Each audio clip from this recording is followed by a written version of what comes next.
नमस्कार. आपण पैनगंगा, वर्धा आणि वैनगंगा खोऱ्यातील संगमस्थळ बघत आहोत. तर आजची पुढची नदी आहे पैनगंगा आणि पूस. पैनगंगा आणि पूस यांच्या संगमावर असणारं स्थळ आहे हिवरा. जे यवतमाळ जिल्ह्यात आहे. ठीक आहे. आता मी तुम्हाला याआधी सांगितलं की वर्धासाठी मी वर्धा एक मुलगी कन्सिडर करणार आहे, वैनगंगासाठी वन हा शब्द कन्सिडर करणार आहे आणि पैनगंगासाठी जेव्हा पुढे येईल तेव्हा सांगेल.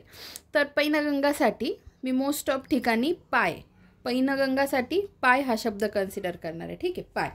तर मी आता ट्रिक काय बनवली आहे, पैनगंगाचा पाय कन्सिडर केला आहे, पूसचा आपण पोस केला आहे आणि त्याचा मग पूर्ण एकत्र शब्द केला तर पायपोस असा अर्थ घ्यायचा. ठीक आहे.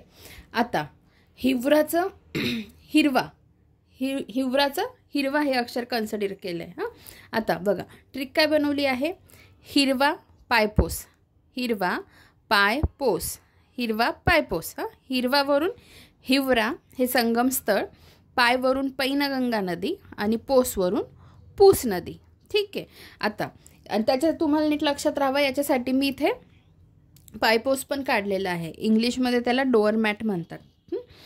नंतर अजून तुम्हाला जर हे लक्षात ठेवायचं असेल की नेमकं कोणत्या जिल्ह्यात ते येतं, की जसं यवतमाळ जिल्ह्यात, तर तुम्ही अजून काय ॲड करू शकता की पायपोस इथे कोणी टाकला तर माळीदादांनी टाकला. यवतमाळसाठी मी माळी हा शब्द कन्सिडर केला आहे. ठीक आहे. तर मग ज्यांना लक्षात राहत असेल यवतमाळ जिल्ह्यात आहे त्यांनी पुढे लक्षात ठेवायची गरज नाही, पण ज्यांच्या नाही लक्षात राहत त्यांनी थोडंफार तरी कोरिलेट करून लक्षात ठेवायला पाहिजे की हिरवा पायपोस, पण इथे कोणी टाकला, माळीदादांनी टाकला. ठीक आहे. अशा पद्धतीने तुम्ही लक्षात ठेवू शकतात.